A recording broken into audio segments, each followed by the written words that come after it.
শয়তানের কুমন্ত্রণা থেকে আল্লাহ যেন আমাদের রক্ষা করেন। কখনোই ভাববেন না যে আপনার অনেক জ্ঞান আছে, বিচার বুদ্ধি আছে।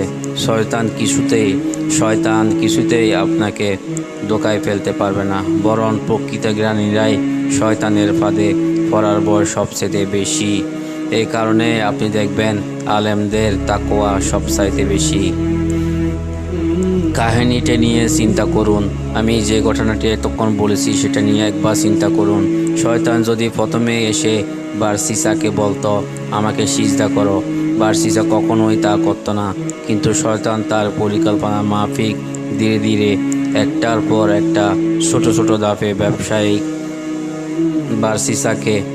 বারসিসাকে দিয়ে ভুল করিয়ে অবশেষে তাকে এমনভাবে ধ্বংস করে দেয়, সে জীবন রক্ষার তাগিদে সে অবশেষে শিরক করে ফেলে, সে শয়তানকে সেজদা করে